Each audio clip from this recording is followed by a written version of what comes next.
I keep on forgetting the doodly. Yep. Well, that's a good start as any for this 10th episode. I'm not going to edit this. Welcome to the Brooks and Zach 100 Years Podcast. I'm Brooks. And then he's Brooks. That's Zach. That's Zach. And we're here to talk about anything that interests us, mostly pop culture. Pop. Soda pop. I could go for a good old can of cola right now. Really? Not really. Not a fan. I'm more of an old kind of bottle guy who pops it open. So, did I tell you when I had to try to open the twist bottle of soda? But No. It turns out it was just a bottle opener kind of bottle. So yeah. I twisted it until my hand got raw, and I had a bunch of rings on it from twisting the bottle. I'm like, ah! And my dad's like, yeah, use a bottle opener. You can't twist that off. I'm like, you told me to twist it off. He's like, yeah, I know. Didn't think you were going to keep trying it, though. I'm like, dang it. I like dad stories from you. My dad's stories are just my dad messing with me every single time. Which is why I like them. Alright, okay. So this theme is the 10th episode. Oh, yeah, so yeah, 10 episodes in. 10 episodes. It's not even a 10th of the way. No. 100th of the way. We were calculating this before we started recording. With 100 Years weekly podcast, it would be 5,200 episodes. Yes. Because 52 weeks in a year. So, when we get to 52 episodes, then we're 1% of the way there. Alright, that's going to be such a milestone. So 1%. So we're less than 1% already with the 10th episode. But it's, for some reason, people like big old 10s. So they're like, yeah, this is a milestone. Except the lack of fans that we have don't like it. No, they don't. There's 19 views or listens on episode 1. Mm-hmm. And I was like, huh, that's a lot. And then I realized, maybe that's from all of us. Just us. Possibly. Like, us, back when we first did it, we were like, oh, cool. It's so cool that we're doing this now. We did it. We're doing, hey, I'm going to listen to this because this, I enjoy. And then, like, the second episode came out and we're like, yeah, fuck it. Yeah. Yeah. Now I'm just like, I'm doing this now more because I enjoy it rather than that we're going to get people listening. Okay. So, that's my reasoning. Well, I would love to have Leho. You keep doing Lebo. I don't know why anymore. It's my entire brain is completely scattered from the pages of lines I have to have memorized. Oh yeah, you're in that play. It is Tech Week, Brooks. 10 to 10s. I don't have life, only death in my soul. Anyway, let's move on to the news. Hang on. What were we talking about before we got into your whole 10 to 10 thing? 10 to 10? Yeah, like when we're... the 10th episode. This is the 10th episode. It's a pretty big milestone. Oh yeah, I remember. This was the one where before we started making these, we decided, okay, we're not going to tell anybody about this until we're at least 10 episodes in. Right. So now, the milestone has been destroyed because we've already told people before the 10th episode. We only told 2 people. We told 2 people, and now that the 10th episode's going to be out, we're not going to want to tell anyone. Like, nothing has changed. Like, we're not going to... If someone asks me, hey, do you have a podcast? I'll say, like, yeah. And they'll be like, okay, cool. If they don't say that, it's not going to come up in the conversation. Like, hey. I'm not going to be like, hey, I have a podcast you should listen to. Hey, do you have a podcast? Yeah. Hey, you want me to watch it? Well, you can't because it's a podcast and you have to listen to it. My name's Brooks, and I like to watch podcasts for some stupid reason. I have never once said that I would watch a podcast. You literally just said it. If we rewind 5 seconds ago, you said, hey, we'll watch a podcast. Actually, since if they really like listen back to the audio, they'll see About that 15 seconds ago. Yes, the listeners will notice that I did say listen. And ignore the fact that listen is in a different tone of voice than the rest of the sentence. Saying it. So you're just gonna go listen, and then put that in there. Yes. All right. If that's the way it's gonna be, bro. That's how the cookie crumbles. That was a nice voice crack there. Good job. All right, so we gotta cut back on the snivels. You're the one who sniffles more than me. I know. That's why when I say the...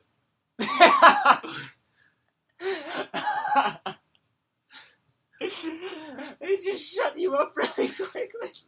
I'm not even Jewish. I know you're not.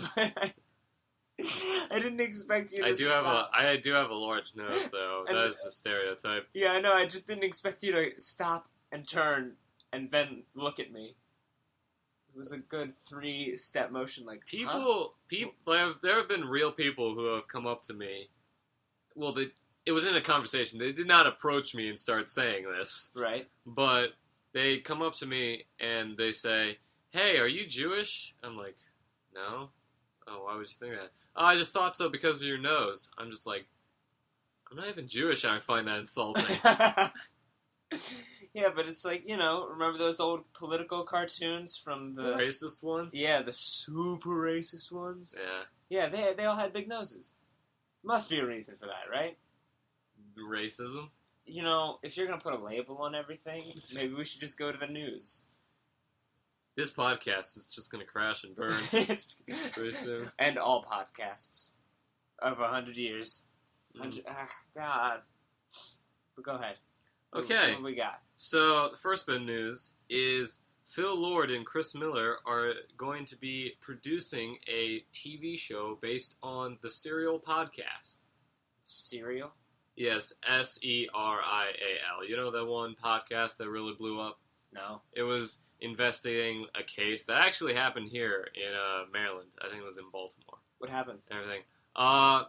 They were investigating the case of a high school girl who was killed, and her ex-boyfriend was convicted and had been, at the time of the podcast, which came out, last year, I think, he had been in jail for, 10 or so years, claiming he was innocent. And the whole podcast was about, looking at the evidence and reviewing the case and some of the holes in it. I'm not going to say what happens, but I will say that you basically go from one episode, you'll be like, yeah, this guy's innocent. He's totally, it's, bulletproof. He should be out of jail. And then the next episode, you'll be like, there is no way that this guy did not do it. He was totally the one. And then the next episode, you go back to being like, he's totally innocent. So I think it's very interesting like that, where they don't, they did neglect... Is it a real case? Yeah, it's a real case, and, the lady who does it interviews a lot of people and everything.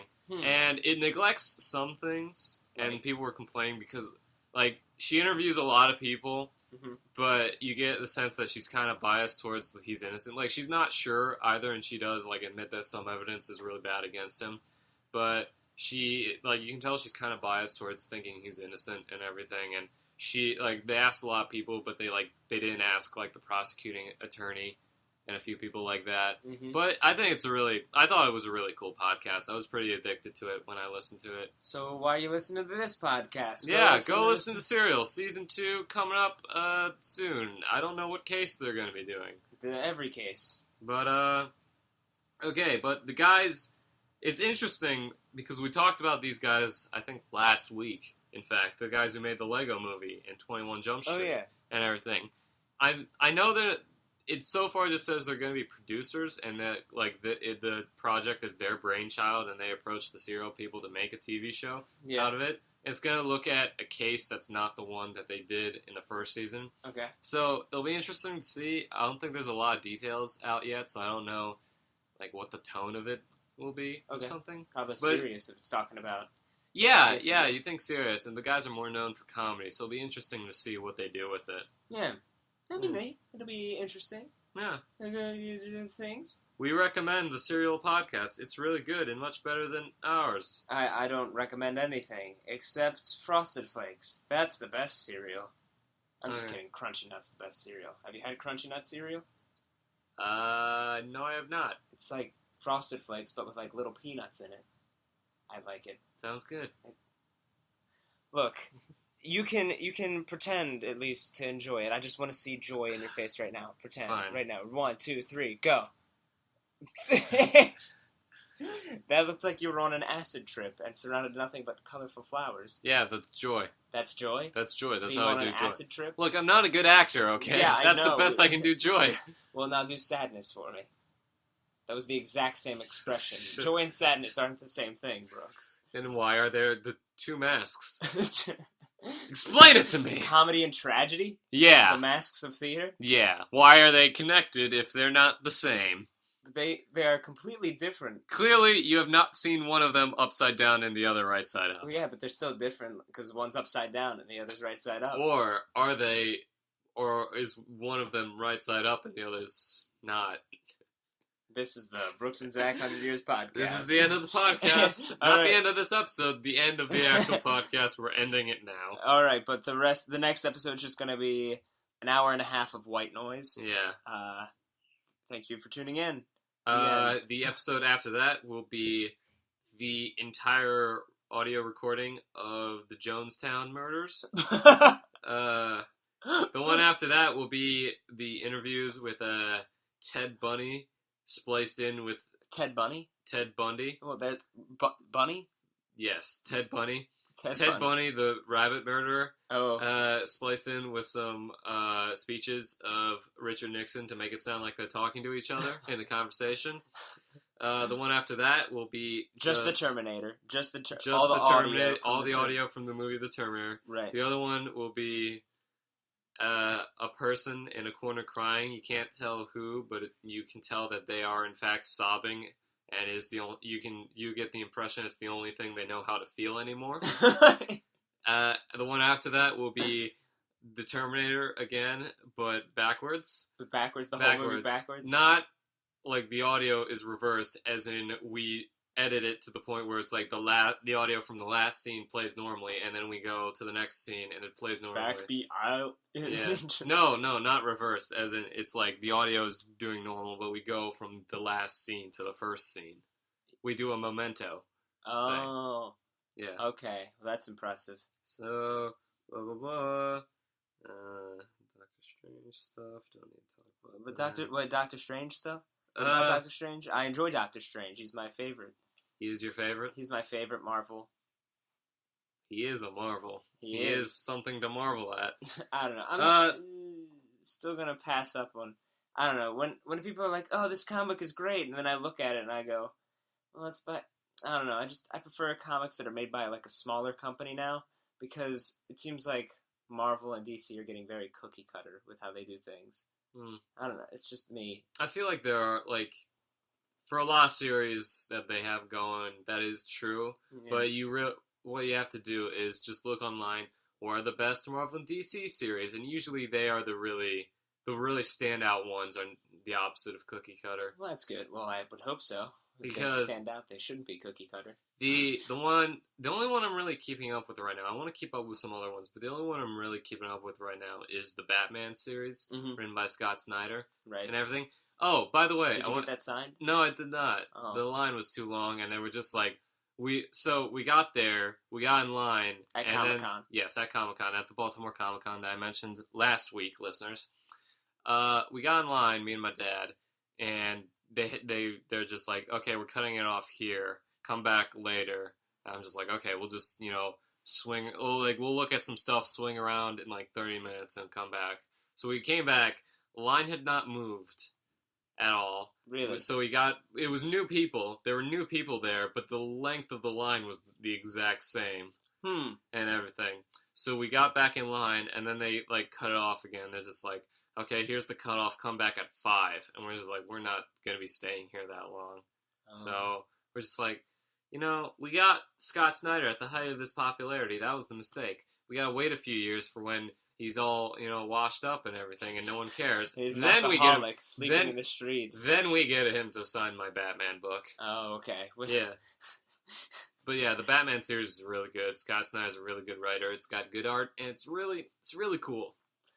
There's this series. I told you about the Court of Owls stuff. Yeah, that sounds interesting to me. But I don't know. My one friend keeps telling me like, "Oh, you got to read the stuff with Jason Todd and the Red Hood and stuff like that." I'm like, that sounds super boring. Like everything's like, angsty teenager. I haven't heard anything about that. I really want there to be a really good story about Jason Todd, because I think he is a very interesting character. He's been very underutilized. Yeah. Like, in the future, if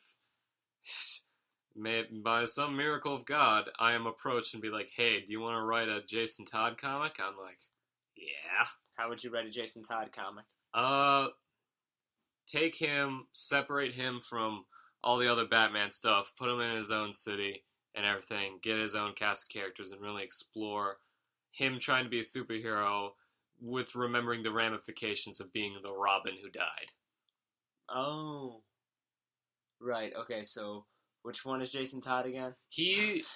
Okay, I'll try to make this quick. Is that the one who grows up to be Nightwing? No. Okay, so...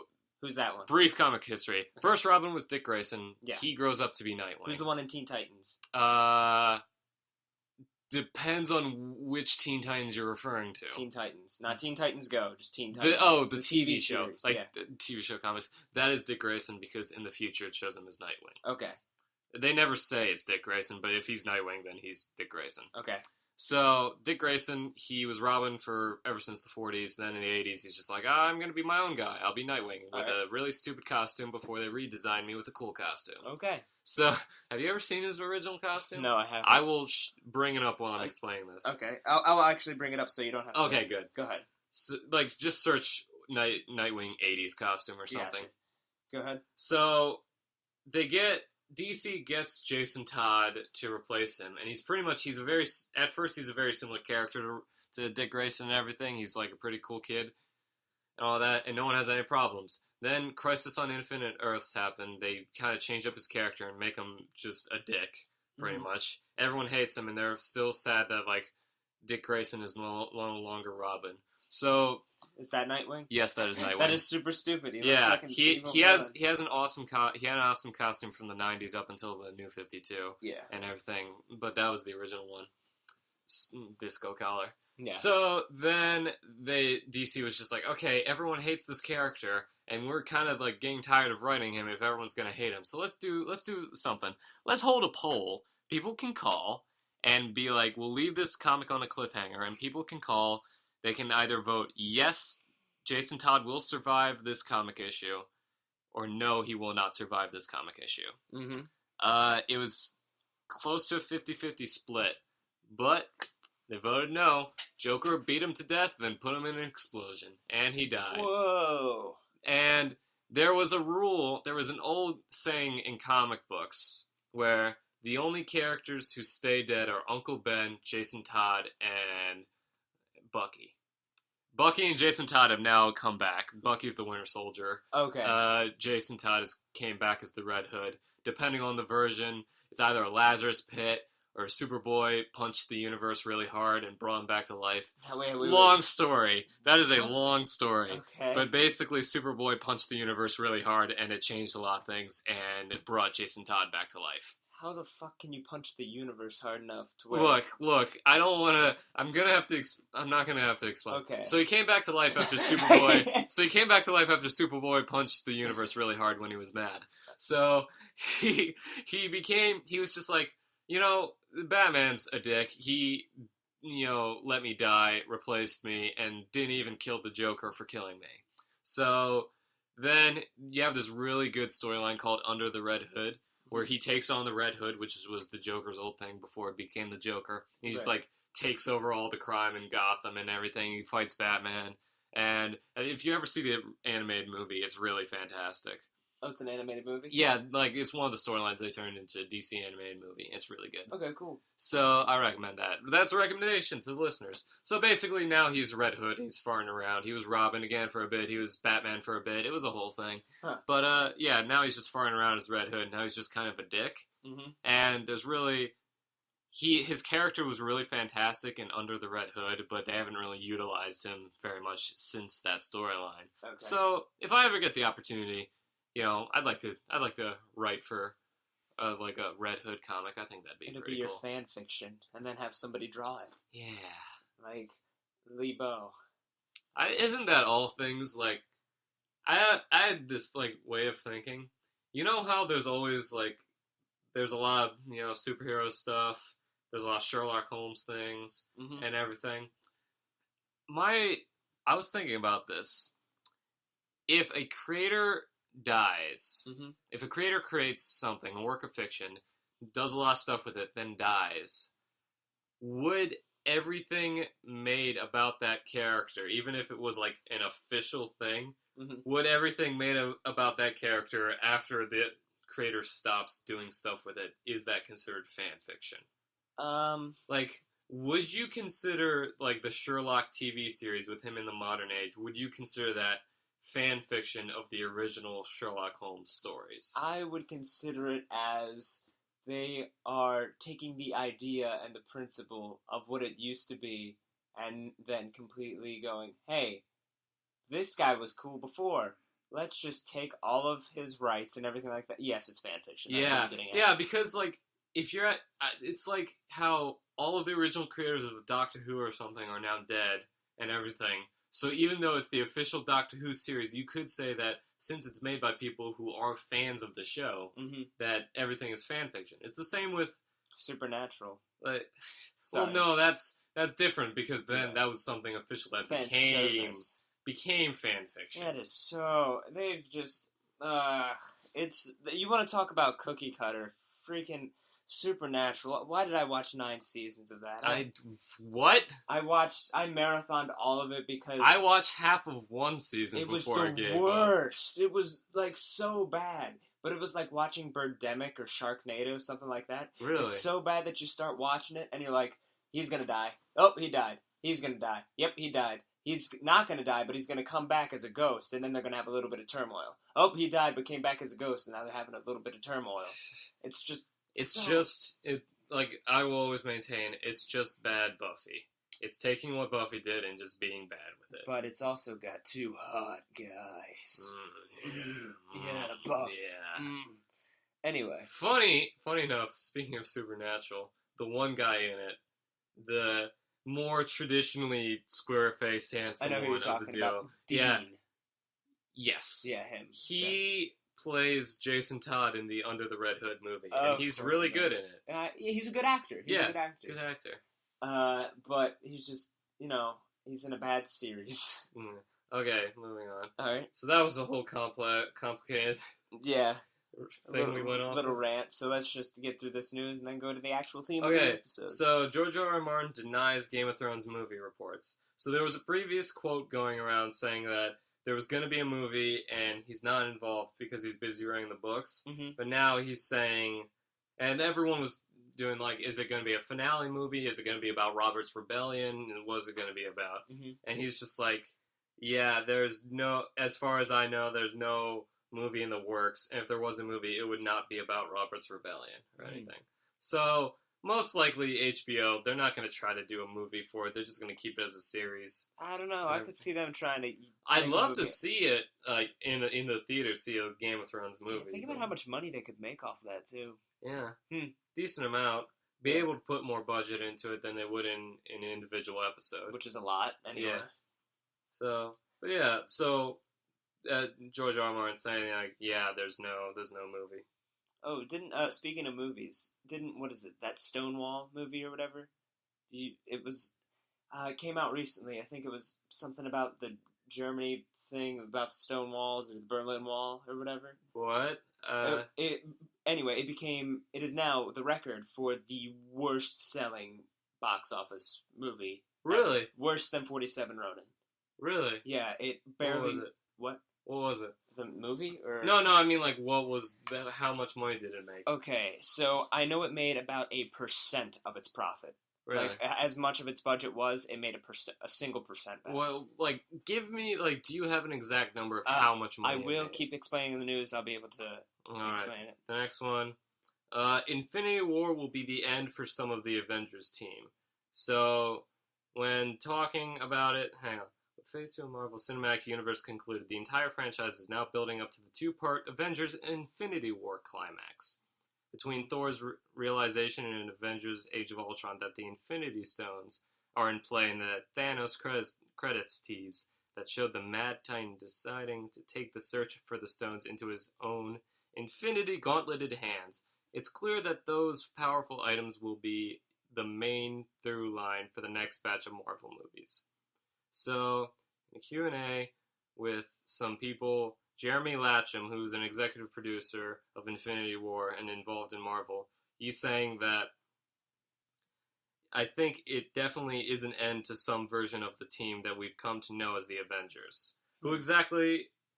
Who knows exactly what's going to happen yet in that film, but I think this version of that team, I think we start to hint at that at the end of Age of Ultron, the team will be evolving. One of those things that we love from the comics is the roster's always changing, that new people are coming onto the team, and that you can pick up an Avengers book 10 years later, and you don't recognize the people on the cover. But the ideas and ideals that make the Avengers still exist. So, probably, people are going to die. They're going to get some new people, and Hawkeye is probably going to bite it. We thought he was going to bite it in Age of Ultron, but he's probably going to bite it in Infinity War, because he's fighting a god, and he's got a bow and arrow. He's got the bow and the arrow.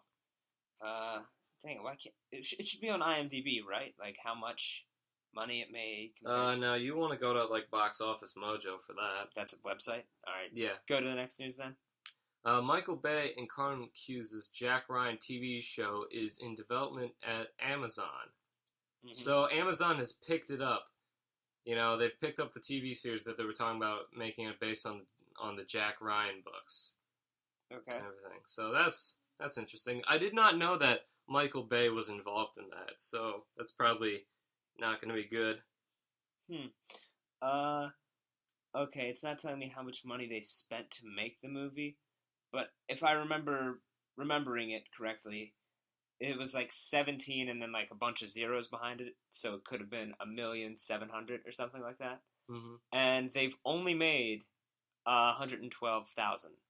112,000. Yeah. That is not the record for the worst box office ever. Maybe I was wrong then. Maybe it is still 47 Ronin. Let me find that. No, like, I thought I remembered hearing a movie. This is probably not true, or if it is true, it probably doesn't count. Mm-hmm. Like, some Katherine Heigl movie premiered at some film festival, mm-hmm. and one person bought a ticket, like, one or two people bought a ticket, and one of the tickets was refunded, so only made, like, a couple dozen bucks, and that was the entire amount of money that the movie made. Hang on. Yeah, but on Wikipedia, so take that with a grain of salt. Yeah. The biggest box office bombs, the top 5, are 47 Ronin, which had a production budget of $225 million and only grossed $150 million. So they lost $149 million.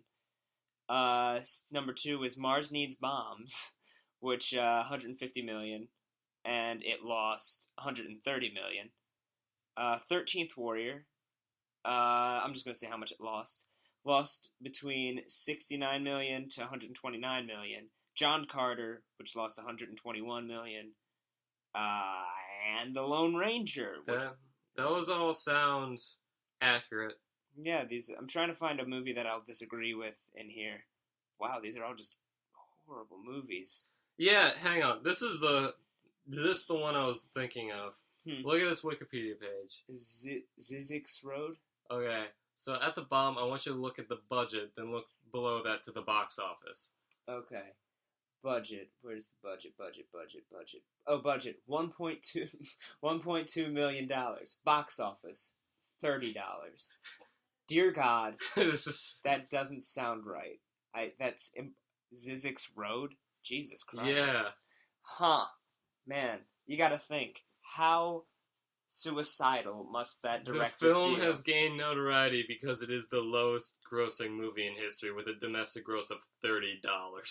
How, how suicidal do you think the director must feel? We should watch that movie and see the movie worth only $30.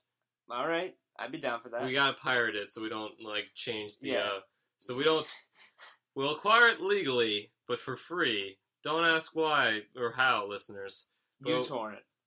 Oh, Jesus. Oh, jeez, I'll cut it out. Maybe I'll forget. I don't know. Yeah. But we don't want to change the record amount of stuff it made, so we won't contribute to the DVD sales. Right. DVD sales. It's really the VHS, the vinyl mixed with the old recording HD DVD box set. Brooks, I Hate You, and our shirts are what? What? Sorry, I was looking down at the news thing. Okay, news. Spider-Man can serve a great purpose in the Marvel Cinematic Universe. So they say they're going to start utilizing Spider-Man a lot more. Speaking of Marvel movies, they're going to start referencing the TV shows soon, which is Daredevil, Agents of S.H.I.E.L.D., Jessica Jones, which is upcoming, which looks really good. What's Jessica Jones? Jessica Jones, like the character or the show or whatever. Either. I don't know either. Jessica Jones was, or she is currently, she was a former superhero who I think she did some kind of, I don't want to say law firm, or they do want to say law firm, private investigation thing. Okay.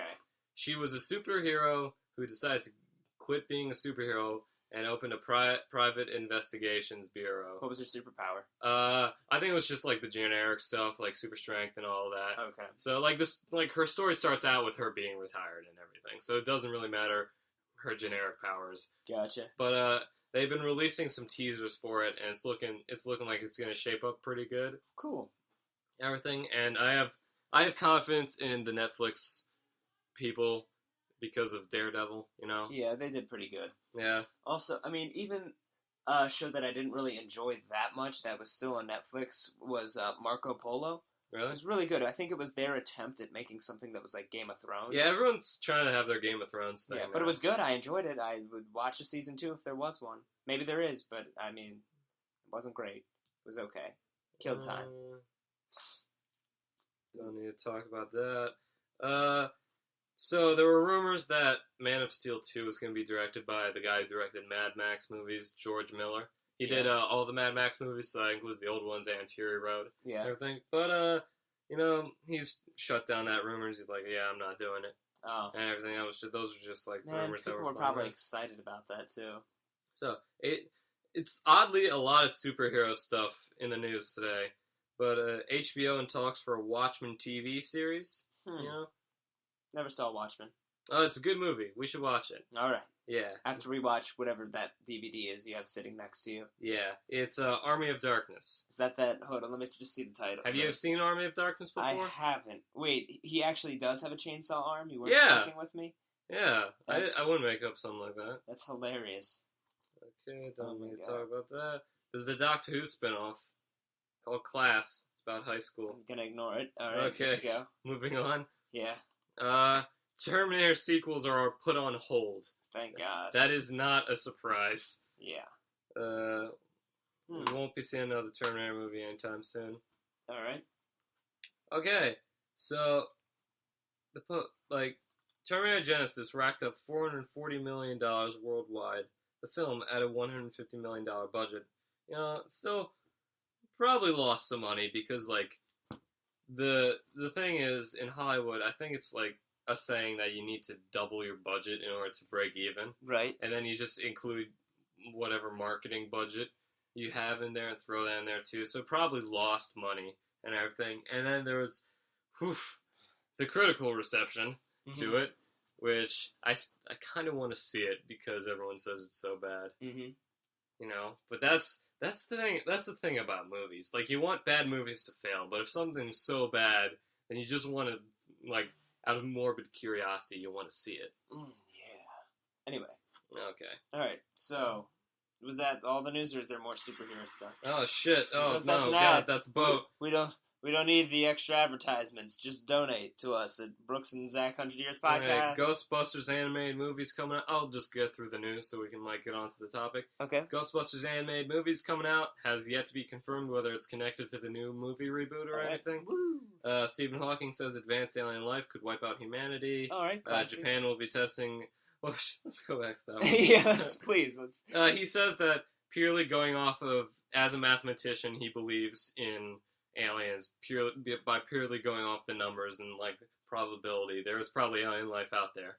He's saying that we really should be like encouraging space travel and trying to populate other planets in case a disaster happens to Earth. It'll probably wipe out our species. Yeah. Like, he compares aliens visiting Earth to Columbus visiting America and meeting the Native Americans. Well, and yeah, that we're the Native Americans in that situation. Yeah. Yeah. Well, it would be kind of funny in a purely karma sense, but it wouldn't be funny for the Native Americans here. No, yeah, they get no, not again. They'd be like, damn it! What the fuck? We had rights too. Sorry. We just got the rights. Damn it. And then everybody's just gonna go, thanks, Trump. I don't know who's gonna win this, but I don't know. I really It's hope just it's like, not Trump. I don't... Like Trump gets on and he's just like, I don't like these aliens. I want them to go back where they came from. They are rapists. What? Like, the aliens are listening to this. He's like, is he talking about us? Are we the rapists? Why are we the rapists? But, like, I'd like to imagine if we are wiped out by aliens, it's not like an organized military, like, invasion or anything. I want it to be like a bunch of hooligans who are, like, hooligan aliens are on some kind of, like, space equivalent of a joyride. Yeah. And everything, they're like, whatever the alien version of drunk is. Yeah. And they just show up to The Earth. spleen. They just show up to Earth and just wreck the shit out of it and everything and kill all the humans. And then they wake up the next day and it's just like, shit, did we destroy a planet? I'm sure there wasn't any life on it. There's never any life on these planets. No. Let's keep going. And we're like, But hey, there's water on Mars, so that's a plus. Water on Mars! I can't believe I forgot that news. There's water on Mars. That's really cool. Like running water, isn't it? Yeah. I like... Running liquid water. Mm-hmm. Which means if there's water, there's also a chance of life being there. Yeah, well, that is pretty crazy, which means we could probably cultivate Mars. Yeah. With the water that's there. And then we can have a Doctor Who thing. Yeah. Where there's that guy who ate a carrot and he became super... He became Krusty Mouth. Yeah, Krusty Mouth, but still super hydrated. Because he vomited water all over the... Yeah.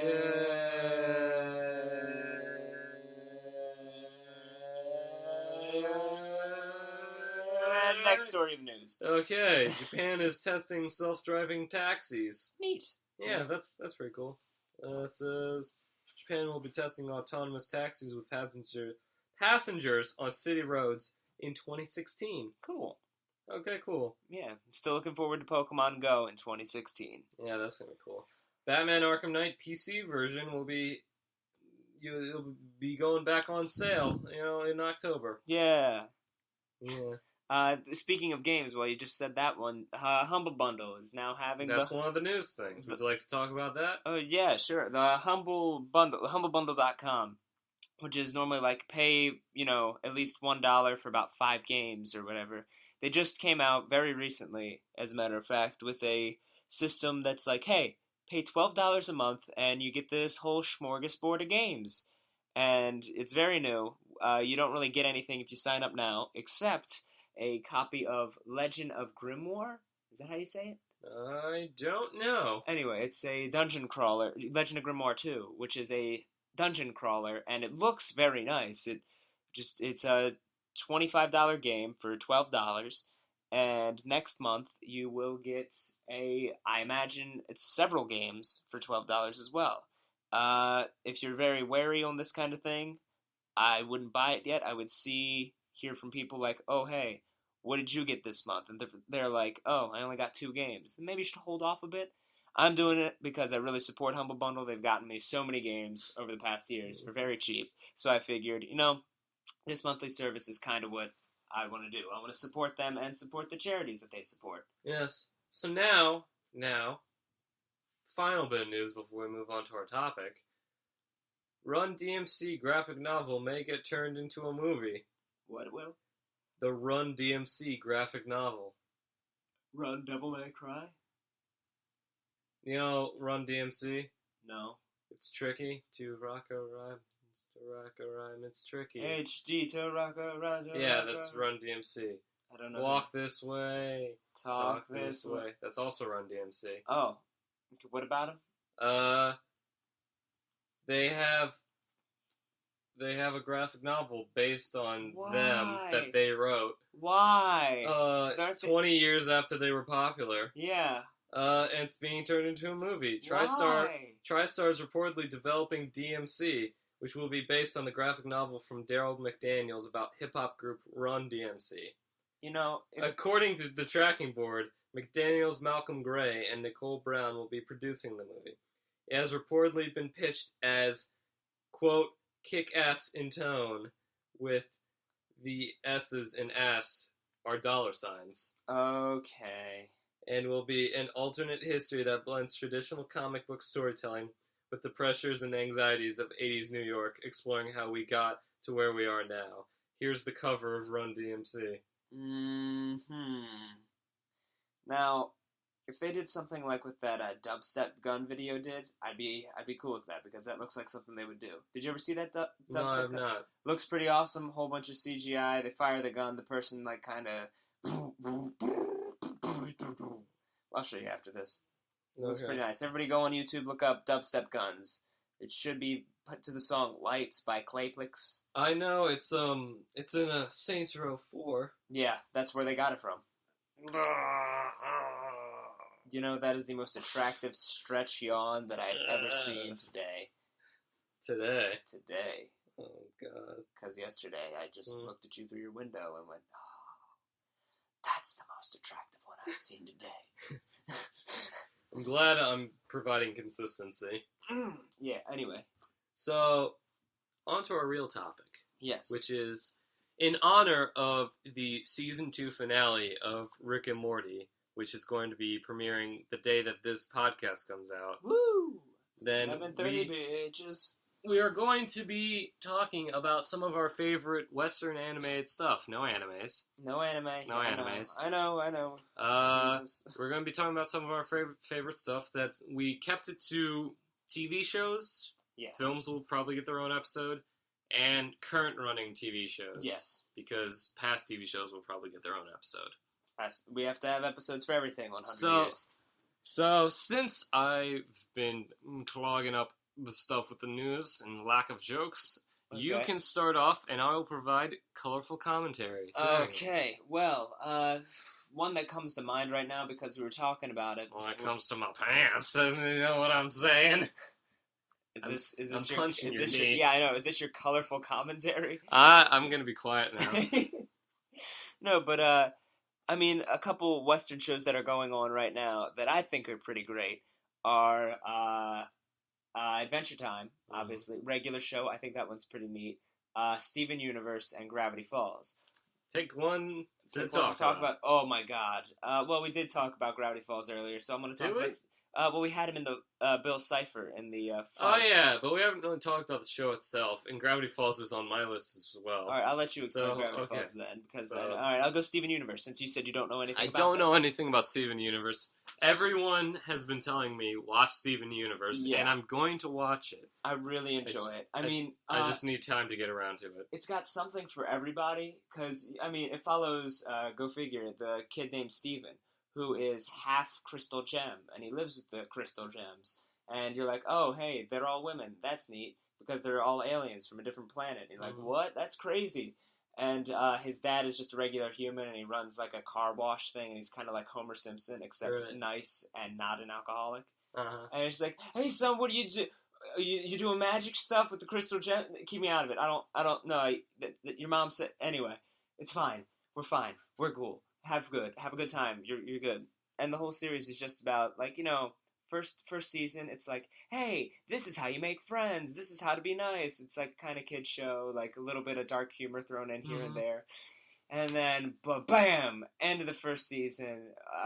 The whole tidal wave of things happen. I don't want to spoil anything. Because not only to the listeners, but I haven't seen it. So. Right, but then you find out, like, hey, the crystal gems maybe aren't who they seem, and you're like, wait, what? And then it kind of ends, and then there was like a several month hiatus, and like the fans were making up a bunch of theories about everything that was happening, and then I think season 2 started, and then you're just like, hey, there's more gems, and you're like, what the fuck? This is like when Ben 10 had an 11th alien. Like, I've never understood that. It's the whole point is that there's 10 of them. Well, yeah, but it was the Omnitrix, so it's more than 10. But Steven called it the Delta Trix, if you know what I'm saying.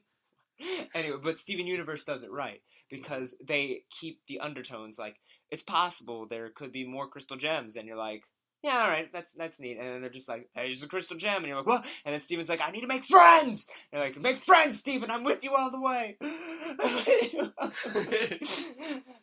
But yeah, everything keeps happening. Like, friends become foes. foes become friends, everybody loves each other, and there's a big old fluffy pink lion. Oh, is he foe or friend? He is.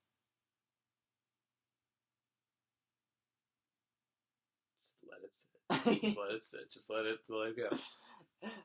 But yeah, I really like Steven Universe. It's got, like, to me, the reason why I like it is because it's got all the Western charm. It's not, like, really super, like, animated and stuff.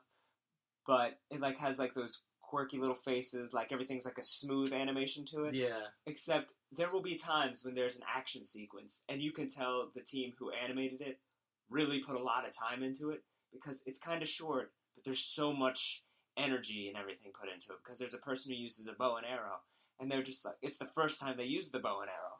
And Are they like, so it's first time they use it, so it's not like Legolas level? Yes, it is. Oh, it is? Yeah, because they're a master at the bow, but they're like, yeah, well, hey, this person's pretty good at everything. We never seen them fight, though, because they never really had a need to. I'm like, oh, that's neat. And then, like, 100 enemies or something coming out. It's like a bunch of little bats. Mm-hmm. And then Steven's like, bats! I don't like bats! And then the person's like, hey, Steven, be cool, all right? This is what we're gonna do. Be cool, we're gonna be cool. And pulls the bow back, and you're like, what's happening here? And it's like a nice musical soundtrack going in. She lets go of the bow, and the arrow splits off into like 100 little arrows. And it's like, and you're like, neat. Now watch me CGI flip over this elephant and kill it. Oh. But yeah, and then it's got like those musical episodes. Not like musical, but like each character has their own song and stuff into it. And it just has a bunch of twists and turns into it. And I really love it. And I can't wait until there's more episodes, and I want to watch all of it. Except Cartoon Network's kind of like, hey, it looks like you're having a lot of lesbian undertones in this. Stop it. And so the creator, Rebecca Sugar, is just like, no, more lesbian undertones. It's just like, hey, meeting right now. Surprise conference. Rebecca, we need you to cut back on, some of the lesbians. And he's just like, really? Really, you want me to do that? Well, I'll do that by putting in more lesbians. Yeah, 'cause I remember reading this, like, fan comic or something. It's like the producer's like, hey, knock it off. We can't have any of that lesbian shit going on in here. And she's like, yeah, I'm sorry, do you have an age audience between 6 to 21?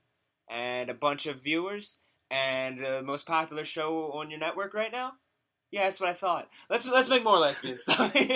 Call the lesbian factory. Tell them they're getting overtime. And everybody cheered at the lesbian factory. Yeah, the lesbian. Everyone ate well at the lesbian factory that day. We here at the Brooks and Zach 100 Years podcast don't care if you're lesbians. Oh wait, I just got that now. I just got it. Oh, that's really you do really whatever dirty. you want as long as you're not killing people. I was just like thinking like no killing or stealing. Those are wrong. Yeah, Make love to whoever you want. Eat out whoever you want. I was thinking like they'll get paid a lot because they're overtime. They'll be able to buy food for their families. I didn't realize until after that it's just like, oh wait, that's something that lesbians do. Right. All right. So that was me explaining Steven Universe and why I like it. What show would you like to explain, Brooks? Well, I know what show you would like us to leave for the end, which is Rick and Morty. Yeah, we can talk about Rick and Morty at the end. Yeah, we are named after it, after all. 100 years. 100 years. Yeah. So, since you talked about one I don't really know about that well, I'll talk one about you that you don't really know that well. You can tune out if you want, but it's Star Wars Rebels. Why is it always Star Wars with you? I like Star Wars, okay? Yeah, you gotta have variety, though. Look, it's like you always eat a bacon and egg sandwich every morning. I don't, though. It's always Pop-Tarts. You always eat Pop-Tarts. Pop-Tarts. Always uncooked Pop-Tarts? Sometimes an uncooked toaster strudel. Really? I lick it a lot. I lick it till it licks down. I really hope you don't. Do you? You'll never know. You don't know me. You don't know my life. Frozen toaster strudel? Which one's the lie and which one's true? I don't want either of them to be true. That's sad. Anyway, go ahead. Okay. So, I was trying to think of different Western stuff that I watch now, but it's not like, it's literally just Rick and Morty, Star Wars Rebels, and Gravity Falls. Okay. Those are the only ones. Really? That's it? Well, name a few others off the top of your head. Adventure Time. I Don't watch that. regular show. Don't watch that. You don't watch either of those? No. Alright, talk about Star Wars Rebels. I'll think of some others. All right. Uncle Grandpa? Come on, man. You never... Amazing World of Gumball. That's an amazing I've seen a few episodes of that. That's a really good series. It is a really good series. It's really funny and weird. It breaks the fourth wall all the time. It's surrealist. I like surrealist comedy. Yeah. Anyway. If it's done right. If it's not done right, then it's bad Family Guy cutaways. But if it's done right, it's amazing. Oh, God. Speaking of Family Guy. You know what? Go ahead. Explain your Star Wars thing. Let me just say one thing so I don't forget it. Have you seen the new previews for that new Scooby-Doo series that's coming out? No, I've not. Be Cool Scooby-Doo? Oh my God, it looks so horrible. It looks like the guys who made Family Guy are making Scooby-Doo. Really? Yeah, it looks so bad. Because I've never seen it, but the latest series, Mystery Inc., got a lot of praise and everything. A lot of people really liked Scooby-Doo Mystery Incorporated or whatever it was called. And so... That's Be Cool Oh, Scooby-Doo. jeez. Yeah, Ooh. it doesn't look good at all. Character designs. Doesn't look good at all. Yeah. At all. Star Wars Rebels. So I Yeah. think we may have talked about it in the past, Mhm. but Star Wars Clone Wars, it was going on strong. It was in the middle of making its 6th season. When Disney bought Star Wars, and they're just like, hey, we want to have our own thing, and that's a Cartoon Network show, so Star Wars Clone Wars, nah, it's canceled. And everyone's just like, well, fuck. And then they're just like, well, actually, we'll just take everyone who works on Star Wars The Clone Wars and make them do our own series. No one likes... We're trying to get away from the prequel era, so we're just going to move them over to our own thing, which is like... It takes place... The series takes place 5 years before the first Star Wars movie, which is A New Hope. Right. It is made by the people who made Clone Wars. The art style to it is heavily... It's very different because Clone Wars had a very sort of realistic art style to its CGI, very dark lighting because it was war, it was a very dark setting. Right. Star Wars Rebels is a bit more bright and colorful. It's based off the concept art of Ralph McQuarrie, who was the original concept artist for Star Wars movies and a very big part as to why they were made. Right. So, basically, a lot of it takes place on one planet. Just like some random planet called Lothal. It's 5 years before A New Hope. So the Empire is very firmly established, and they're being dicks all over the place. They're just walking around, flapping their dicks all over in the people's faces. Like, you're a Greedo? Have a dick. And then just slaps them in the face. Mm-hmm. So, it follows a group of characters. You first meet Ezra, who's this little kid whose, parents were killed by the Empire, and so he's living alone. Mm-hmm. He's like a thief. He's like an Aladdin-type character. And then he meets a group of, smugglers. They say they're smugglers, but in reality, they're kind of terrorists. Okay. Gonna be honest, they're kind of terrorists, but they're good terrorists. That's a weird sentence. But, they're doing stuff to undermine the Empire wherever they can, but it's all very small-scale stuff. And Ezra steals something from them, so he gets their attention. They're just like, hey, we're gonna have to kill you. That's good. And then he's just like, I don't want to die, so I'm going to try to get out of this situation. And when trying to get out of the situation, he shows that he uses some force powers. Now, he could never put a name to it. There were just some, things that he could do. He could jump a bit higher than everyone else, he could run a bit faster, have some perception. Right. But then one of the smuggler rebel people are just like, this guy, he's a force wielder. And the smuggler guy, it's revealed that he was a Jedi. He was a Padawan who was, the apprentice of a Jedi. Everyone follows, a Padawan's assigned to a Jedi Master and they go around. I knew that. And he survived the Clone Wars when everyone else was executed. He saw his master die in front of him, and he, ran away and just went into hiding and everything. He hasn't used the Force or his lightsaber in years. That's stupid. And so, well, he's, if he uses it, then they'll hunt him down and kill him. So he's just, gone low. But he's still, doing, part of this criminal group. It's not like an organization. It's just, a tight-knit kind of group that does whatever they can to survive. But then he finds Ezra, and he's just like, you know what? I'm going to start training you. We're going to bring back the Jedi Order, you and me, and everything. And essentially, the series, over the course of a few seasons, it'll build to the origins of the Rebel Alliance within the Star Wars movies and everything, because they start helping out other people, start making connections, and over time they start getting more and more people in the group, and eventually it's going to become the Rebel Alliance and everything. And I think it's a really good series. At first it didn't seem as dark as Clone Wars. It was a bit more kid friendly and everything. Recently, like with the season finale and like the little movie thing they had in between, and the season 2's coming up pretty soon. Like they're getting some darker stuff. More people are dying. Like a commonality, like a common thread through the Clone Wars was incredibly violent death. Yeah. And it seems like they're gonna start picking up that thread again. That's good. Yeah. Yeah, that's always a good thing. But it's one of those series, one of those Star Wars tribute things that very much captures the adventure of the original trilogy and all of the like the fun, all this different stuff. And it's the first thing. Yeah, I gotta give props. First thing in years to feature Darth Vader where they actually got the voice of James Earl Jones to come back and be Darth Vader. Original voice from the trilogy. He was Mufasa in The Lion King. He's been in a bunch of stuff, and he's back, and he's fucking amazing as Darth Vader. Huh. So, really good series. I highly recommend it. The thing is, there's really only one way it can end, with all of the main characters dying. Yeah. Or at least Ezra and Kanan, who is the retired Jedi who's training him.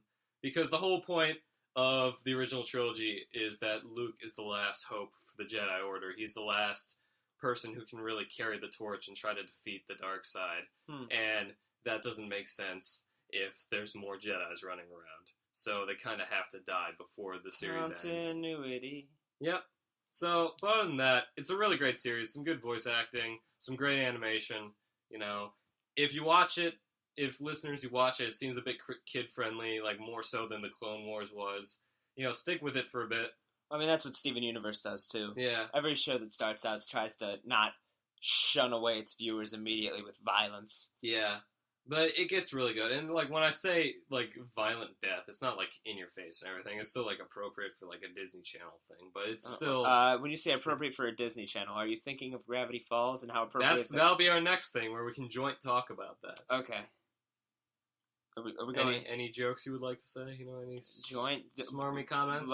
Because we just have long stretches of stuff of us talking seriously. Yeah. Before we go into Gravity Falls, let me tell you one that I forgot completely about, but it came out earlier this year, and it was great. It was called Over the Garden Wall.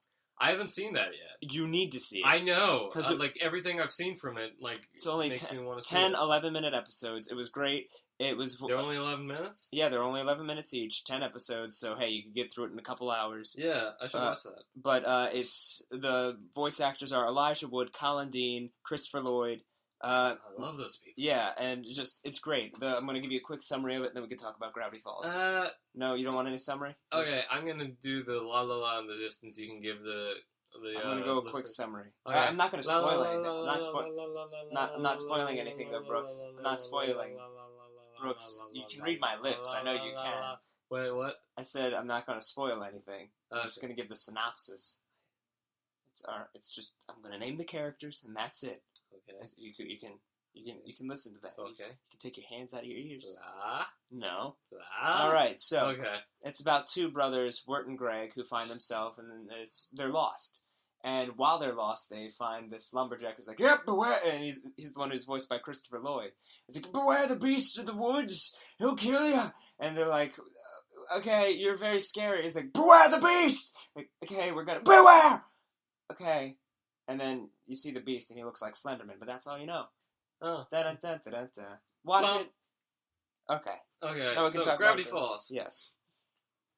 Probably where would you rank it amongst the series they're airing now? Among the top 5, obviously. Well, definitely. I'm thinking, top 3. Oh, I haven't seen Steven Universe, so for me it's between Rick and Morty and Gravity Falls. We had this conversation. Mm-hmm. Where it stands, like, as they are right now, I would rank Rick and Morty above Gravity Falls. Like, it's very close. I would rank Gravity Falls at, like, if I'm going Steven Universe, Gravity Falls, Rick and Morty, I would go Gravity Falls, and then a tie between Steven Universe and Rick and Morty. Only because I can't watch Rick and Morty with my whole family. Right. But I can watch Steven Universe and Gravity Falls with my whole family. See, the way I'm standing, I want to see, like, these positions will probably flip-flop for me a lot, like, between, like, which one's on top and everything. Like, I won't be able to decide finally which one I like more until both of them are over. Yeah. Yeah, but the way it stands, we had this conversation where Rick and Morty has no restriction, pretty much no restrictions on it because it's on Adult Swim. Yep. We said that Gravity Falls is, like, they get to do a lot of what they want, but they are underneath the creative thumb of Disney. Yeah. And we theorized that... They're mouse overlords. Yeah, we theorized if Alex Hirsch was able to do whatever he wanted, then Gravity Falls would probably be heads and tails, like heads and shoulders above everything else. Probably. Yeah. Alex Hirsch is a brilliant man. Yeah, he is. I told you about this, right? When he made a fake post or something about who the real author of the journal was. Really? You have not told me about this. Okay, so, sorry. Oh, spoilers for Gravity Falls and any other future series we talk about. But what happened was on, like, sometime a couple years ago, before, like, season 2 even started, he leaked, and he got really mad at an image that was leaked on, like, 4chan or some random board. And what it was official art of, like, a storyboard timestamped thing of Old Man McGucket writing in the journal with 6 fingers. Right. And then everybody's like, oh my god, that's why McGucket has his hand bandaged up because he lost one of his fingers, blah, blah, blah, blah, blah. Like, everybody's got all these theories, like, yes, oh, it's finally happening. And then, like, it got to that episode where you find out McGucket didn't write the journal because he's like, yep, I just work for the author. And everybody's like, what? What? And Hirsch sent out to Twitter a thing. He's just like, hey, I got you all, didn't I? Made you all theorize over this thing, when really, the real author of the journal is gonna be revealed at the end of this season. It's Pacifica. And everybody's like, what? What? And he's like, hey. And it's the greatest. See, are they sure that, like... Well, actually, I feel like in most cases that would come into question, but for Alex Hirsch... and knowing who he is, and all the, like, clues he's, like, put in the series beforehand. Yeah, I would say he has planned it out. Like, for other series, for people who weren't Alex Hirsch, I'd be like, there's a chance that it was supposed to be McGucket, and they changed it. But for Alex Hirsch, I'd say, like, yeah, he was definitely messing with people. And I don't know if you remember that, it was just one scene, it's just something I remembered. Tad Strange... I got brought up for something. Yeah. Like, hi, friends. Tad Strange here. Being normal is my game. Do you know who voiced him? Who? Cecil Baldwin from Welcome to Night Vale. Really? Yeah. I did not know that. Yeah, he brought him in. He's like, hey, you want to do a small thing? Just be Cecil Baldwin, be Tad Strange. And he's like, sure, I could give it a shot. Oh, I'm going to have to watch that clip again. I'll be like... I geeked out when I figured it out. I was like, oh, I love that show. It's a great show. But because of that, fans exploded again once more because Tad Strange, like mystery, like he's Bill Cipher's brother, right? And Alex Hirsch is like, what? Wait, no, what are you? And then everyone's like, of course he is. This makes so much sense. He's like, guys, you're really taking this out. We're not falling for your tricks again, Alex. He's like, guys, I'm serious. I don't. Yeah, that's strange. That's another thing when you get that personality, when you build up that like. That image of the genius who plans everything out and lays a bunch of conspiracies and clues throughout your work. That means, like, no matter what, people are going to explode things, even if you didn't, like, even if it's just, like, a one-off joke like Tad Strange. It was so great.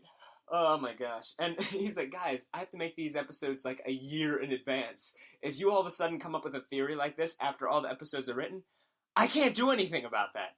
The only reason I made the McGucket thing was because I planned that. It was 100% planning it. But Tad Strange, no. Tad Strange's a one-off. Yeah. So, you want to talk about the series itself? Sure. For those who don't know, Gravity Falls is a series on Disney Channel. Well, Disney XD. They got moved to Disney XD. Uh-huh. Yeah. It's about a pair of twins, Dipper and Mabel Pines. Yes. Who are sent, like, to Oregon. A town in Oregon called Gravity Falls for the summer to spend with their great uncle Stan. Mm-hmm. And the great uncle... Their grunkle Stan. Their grunkle, as they refer to him. Mm-hmm. Now, their grunkle is in charge of this place called the Mystery Shack, which is a tourist trap with a lot of made-up mysteries and everything to it. And he's basically... he doesn't believe in any of the supernatural stuff he comes up with and Right. everything. And Dipper ends up finding this journal, which details a lot of supernatural craziness that actually happens in the town that no one really knows about. Right. And that's what the series is sort of about, is him and the other characters dealing with all this, like... supernatural yeah, things. supernatural stuff. Yep, that doesn't pop up around Grunkle Stan, so you're like, oh, he wouldn't understand all the crazy stuff that's going on here. And it's just a really good old time. Yeah. A bunch of crypticisms and everything like that, cryptograms, Adabash codes, everything like that. Some of the things the series is known for, one, is really funny. It is hilarious. Oh, I can't remember an episode that didn't make me belly laugh every time. There's all the characters are great. Yes. All unique, all very relatable very sometimes. Very relatable, yes. Dipper every single time he tries talking to a girl. I'm yes. like, yep, that's me. I get it. Wendy. Just ignore those thoughts. And another thing, another big thing, we sort of went into this a little minute ago. Alex Hirsch, the creator, he voices Stan, he voices Seuss, and a bunch of other characters. Bill. He voices Bill. Cypher. It's funny. I read this somewhere or saw it. Gravity Falls is heavily inspired by the show Twin Peaks by David Lynch. And he originally wanted David Lynch to play Bill Cipher, but when he couldn't get him, he just ended up doing, in his own words, a very bad impression of David Lynch. So that's it. Okay, that makes sense. So, yeah, Alex Hirsch, he really plans out a lot of stuff. There's a lot of mystery around the show. There's a lot of secret codes hidden in it, in like the intro and the ending, and like throughout the series. There's a lot of stuff put in the background, and this comes in. I read an interview with the creators of Rick and Morty and everything, and Justin something. Yeah, Justin Roiland, Dan Harmon, and they were talking to like a writer on the series, and they were just like talking about different things. It's a really interesting interview. It came out before season 2 came out and everything, and they're talking about how you can't really do payoff television anymore, because the internet is like a render farm. If you put an episode out there, there's millions of people simultaneously thinking about it, and whatever like theory or whatever like plan you put in place, then people are inevitably going to come up with it and everything. And they're just like, people will be like, they'll come up to us and be like, hey, did you plan this out, this thing that's in the background and everything? And they'll be like, no, we didn't put some in the background. That's some background artist. We're not Alex Hirsch. And Justin Roiland, who voices Blendon on Gravity Falls. He also voices both Rick and Morty. He's the creator of Rick and Morty. Yeah, he's just like everything. He talks about. He's just like my friend Alex Hirsch. He is super anal about that kind of stuff. He is the guy who plans out everything. He was the one who approached me. He's just like, hey, do you want to do this crazy thing that connects our shows where like stuff goes in a portal in my show and comes out in a portal in your show and everything? And that's why in the scene of Rick and Morty, you see things like come out of a portal, random objects, and you see those objects go into a portal in an episode of Gravity Falls. And yeah, they talk about how Alex Hirsch is just like the kind of guy who plans all these things out and does all this stuff. I love him. He is great. I would love to get an autograph of him and just hold him dearly and say, thank you. And then I'll go, okay, security. The series, like, Dipper and Mabel are based on him and his twin sister and everything. I was like, aw. That's adorable. Like, he had to, like, in the early episodes, when some of the writers would turn in scripts where Dipper and Mabel fight with each other, he was just like, he, like, put down a mandate. He's just like, Dipper and Mabel get along. They are friends. They will tease each other, but they are friends, and they get along. They love each other. They love each other, and that's siblings. One of the driving forces of Gravity Falls. Because you need something. They might not agree, but they always. No, you need that emotional through line. And I think Gravity Falls has a lot of really great emotion in it, along with the humor, and the humor is so good. It is the greatest. God, now I want to watch more Gravity Falls. Oh, yeah. But yeah, the reason why I was saying I prefer that over Rick and Morty is because my whole family sits down and watches Gravity Falls. My parents will get, like, the more obscure, like, 80s and 90s references, and they're like, it's great! And then I'll get like the more like internet savvy references, and then everybody just laughs together at like, it's Waddles. I call him a pig because he waddles. And it's like, oh, this pig. Yeah. His name's Waddles. It's the greatest.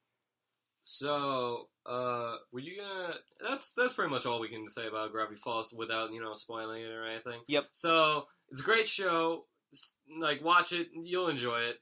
Or if you don't, then whatever. It's like it's your opinion. A listener is just like, they told me to watch this, and I watched this, and I hated it. I'm never listening to this podcast again. Well, that's good because we only need one listener. Leho. You almost said Lebo, didn't you? No, I keep taking breaks because I keep forgetting. It's a bow, right? It's Leho. Ho. Merry Christmas. I accidentally took a screenshot of my lock screen. Ah, yes. Anyway, so our last show we're talking about. Well, real quick, rattle off any other, you want to just quickly go through, like, some of the shows that we don't watch but we're aware of? One show that technically these shows count, I guess, because they are Western cartoons, but they're not TV series. Keep it to TV series. Bring it up in the movie. They're not movies. They're not movies? What are they? They're on YouTube. They're web series. I don't think we could have an entire episode about Western web series, though. Oh, okay, fine. Just mention them here. Okay, so it's just two of them, and they're by the same people. It's called Bee and Puppycat, and then there's Bravest Warriors. Have you heard of either of those? I've seen Bravest Warriors. Okay, Bee and Puppycat is even better because it's about this girl who, like a college student, she's just like, oh, hey, is that like 75% off ramen noodles? I could buy all of that. I could eat all of that. I'm gonna eat all of that. And then it just cuts to a scene of her going, I shouldn't have eaten all of that. And you're like, this is a character I enjoy. She's my favorite. But yeah, and then she just goes on wacky, like, Sailor Moon adventures. And then Bravest Warriors, the space stuff. Yes. So, I've heard We Bare Bears is good. We Bare Bears is pretty funny. I haven't seen it. It's cute. I've seen GIFs of it and enjoyed them. Mm-hmm. Some of the adult cartoons, like, I'm a huge fan of South Park. I really like it. Love South Park. South Park's great. They just don't give a shit. No, they're constantly sued, but they always they've given up giving a shit, you know? And they're, like, renewed through, like, 2019 or something, so I'm just like, yeah, more South Park. I love South Park. That must be the most stressful thing. They make each episode in 6 days. Yeah. Yeah. Right. Have you ever seen the documentary they did on it, like, with the 6 Days to Air, I think it's called? Yeah. Yeah. They're so good. But, the other ones, Simpsons was once great. And I'm definitely in the camp where it's not very good anymore. Before, it always had, like, a lesson to be learned and everything like that. Yeah, there was an emotional through line. All the jokes were really clever. Something that I watched recently, Conan O'Brien, who was a writer for The Simpsons back in the 90s, he sat down with, like, a table of, like, about half a dozen old Simpsons writers and everything, and them talking about, like, how it got made and their process and all that different stuff. And, like, the guys were just so funny too. Like, they were just funny guys. And they had funny stories and everything. And then I'm just like, I don't know who they get for The Simpsons anymore. Like, I'm just like, I'll watch an episode of The Simpsons, and it's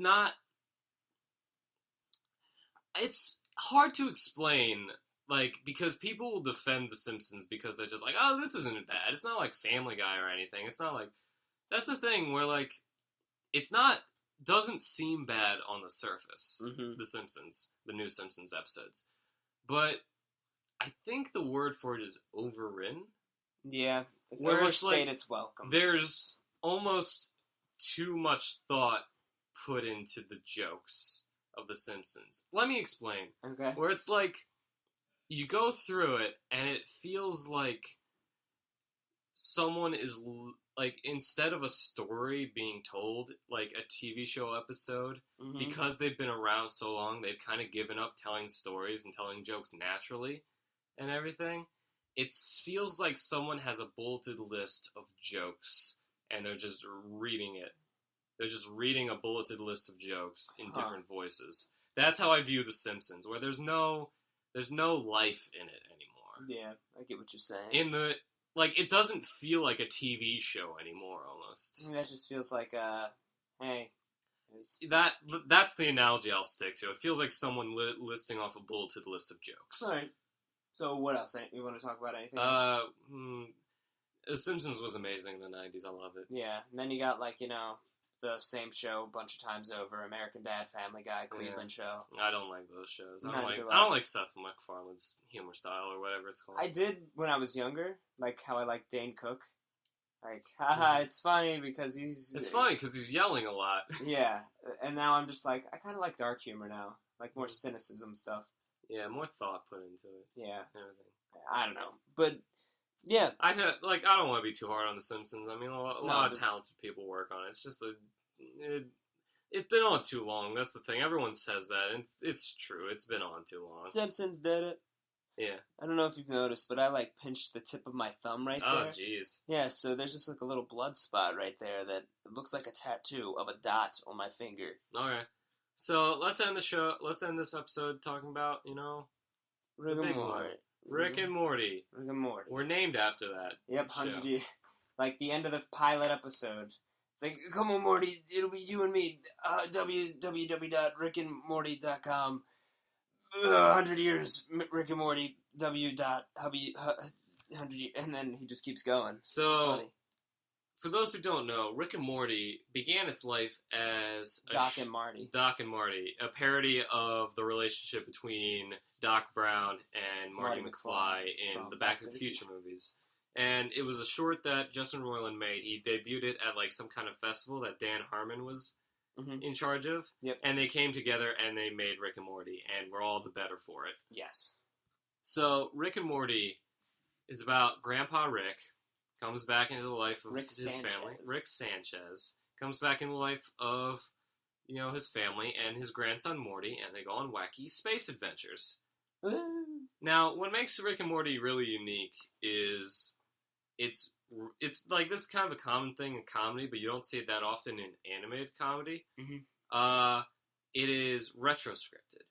And what that means is... they voice all the lines first, and then they make the... Well, no. Like, all anime shows voice the lines first. What it is, the writers do a basic plot outline, and in the scenes they write down what the characters need to say in order to make the plot move forward from scene to scene, and they leave the rest to the actors to improv. Neat. So, yeah, and when you know that, you go back and watch Rick and Morty, and, like, you can tell that some of this stuff is very quick-witted, on the fly, improv, and all that, and it's animated around that. And it sounds like some people will think that and think it's, like, that makes it, like, less well-written and everything, but what impresses me is how smart it is.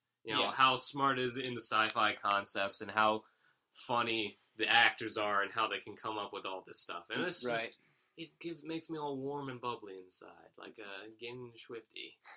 Oh, yeah. But it's in the new season that they kind of incorporated a couple new dances and a couple new music things, and that's just what all the fans are going crazy over now. Get Swifty! Let me get Swifty! Or their other popular one, Raise the Posterior. Lower your head and raise your posterior. Lower the head. Raise the posterior. They were one-hit wonder. The other song wasn't as good. Oh, yeah. But Swifty was good. I like how when we play Gary's mod, Trouble in Terrorist Town, now our code word for when one of us is a terrorist is going, oh, yeah, time to get Swifty. Take a shit on the floor. Take off your pants and your panties and shit on the floor. Hi, Mr. Bulldogs. It's just like, there's so many creative situations that Rick and Morty get in. They just make up words sometimes, too, and then, I don't know. It's like, oh man, looks like he's being a real red grin grumble about this. How you get that? You get right. Well, I made it up. I made it up. It's not real. You think that's funny? You think that's funny? That's not a real thing. You're as stupid as your father. Yeah. But, just some of the concepts they come up with. Like, one of my favorite episodes, of the entire series was the one when they had the parasites who invade your memory and create new memories to make them think that they're a wacky character that's been in their life the entire time. And it starts out normal, like, kind of normal, where it has the uncle. Is the first one, and Rick just shoots him in the head. Yeah. And then it gets crazier and crazier. You get a butler. Also, it just has, like, an explosion of, hey, it's a normal situation, and then there's just a bunch of gore and blood out of nowhere, and you're like, what the fuck? It's just great. It catches you off guard, and then you pay attention immediately. And I'm walking here. Actually, I'm not walking. I'm really crouched in an elevator shaft. But hey, I'm walking here. It's just like one of my favorite ones upon rewatching it was like when they have all the characters and it was just like Rick's just like, one of you is fake. And he's just like, are we so sure? And it's like the smooth, sultry voice of Keith David. And he shows them. He's like, hello, I'm Reverse Draft. I have a short neck and legs and a long body. Now, are we really sure that Rick is the real one? Yeah. I'm like, and that's one of the driving things is the character of Rick, who is a very unique character. Yeah. Who He's very cocky and arrogant on the surface, but then deep inside, he's kind of just like, I want to die. You see, you don't often see a guy who's like just a total asshole, total cockiness, like, you know, contempt, looks down at everybody else, but he's always right. He's always the smartest person in the room. Yep. So he can back it up. So like, if he couldn't back it up, then you'd hate that character. But when he can back it up, he's just like, it's he's so an asshole, good. But he's right. Yeah, it's like when they kill the parasite, and he's just like, Uncle Steve wasn't real. Well, he was a real piece of shit. That's what he was. It's like, someone dragged in a parasite from outer space. Not saying who, but Rick, you're the only one. And you're the one who gave us pink eye. Because you won't stop texting when you're on the toilet. Oh, God. Yeah, and it's just like, I knocked off my glasses. Yeah, you look so different without your glasses. No, keep them on. It's hideous. Yeah. See, the glasses look better on me because it covers up part of my face. Yeah, that, like, just the thin line that your frames cover up is enough to... Sorry, you're taking them off again. I can't. Okay.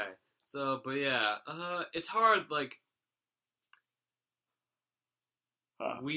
all we can say is the show's really funny and we really like it. There's not really much of a plot to spoil, so that's a good The way thing. that the creators like to approach it is there's kind of an overarching plot, but it's in the background, so each episode is meant as an entry point to the series. Yeah, like you don't need to watch them, like... You don't need to watch any of the previous ones. You can jump on in any episode and enjoy it. Yeah. And get what's happening. I mean, that's what my dad did. He just jumped in on season 2, and I was like, alright, this is what happened at the end of season 1. Here you go. And he's like, alright, cool. Is he just drunk all the time? Yes. Okay. I mean, my dad hates it how Rick just always burps and everything like that. I'm like, but no, that's his character. It's like how he makes all those lines is that he has to... Morty. He said, he chugs like a bunch of low-calorie beer. Yeah, because it's funny. This was in a panel. The actress who plays Summer is the only main actor in the series who can burp on command, and Justin Roiland is super jealous of her for that because he has to play Rick and he has to drink that stuff in order to burp while he's doing lines and everything. It's so funny. Yeah, he calls the process very disgusting. Yep. He's like, I just drink a bunch of low-calorie beer and spritzer water, and I feel disgusting by the end of the day. Alright, but if we wrap up the podcast now, we'll have enough time to watch Army of Darkness. I also want to watch Clone Wars. We can watch Clone Wars some other time, babe. I promise. Alright, fine. But that's why I've immediately made plans after this. So. Yeah, we won't say it here, but you gave me a very valid reason to do that. I'm not gonna stop you. I appreciate it. Don't worry, next year there isn't gonna be a single person holding me back from being... Well, especially not after today. Breaking up with women is difficult. It's very difficult to do.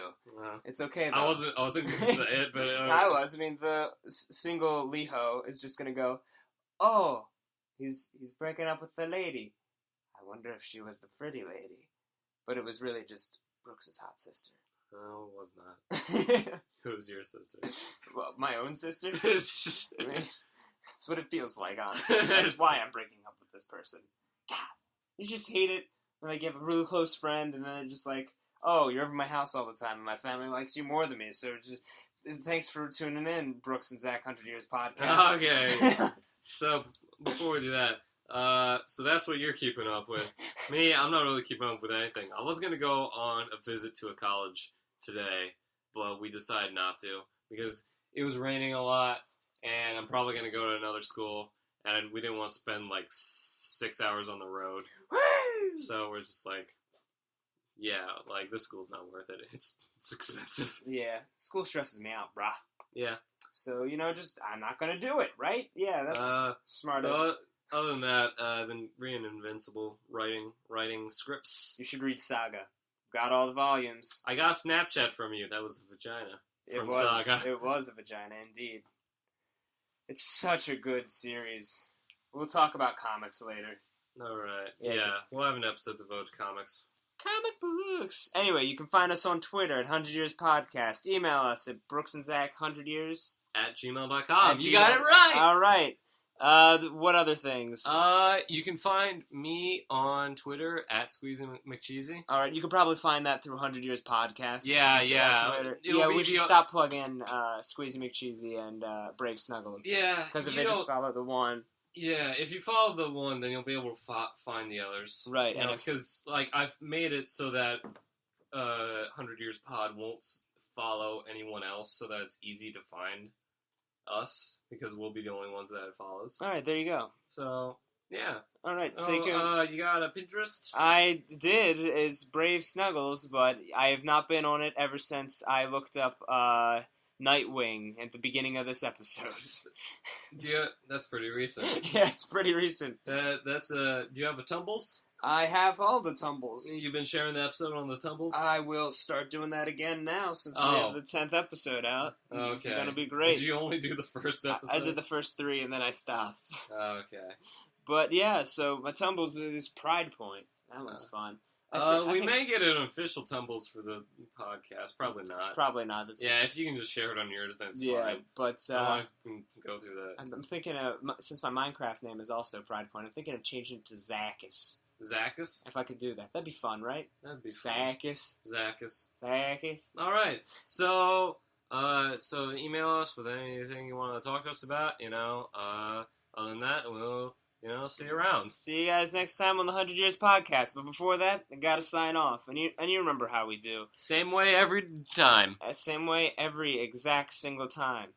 Alright, what you gotta do is get up from your computer or you just stand up if you're listening to this on your iPod.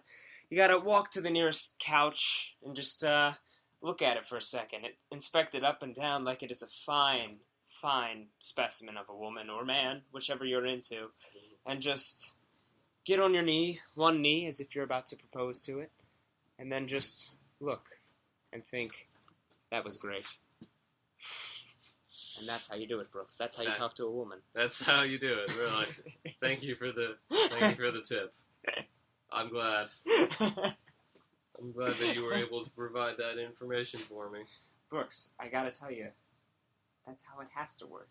If you just like her, you gotta go for it. You can't sit down and wallow in self-pity the whole time, just going... You wait for that until after. You save it until you already have her hooked, and then she can't get away. Yeah. Okay. So then she's like, well, I guess I'm stuck with this one. Can't get away. I am, in fact, the hooked.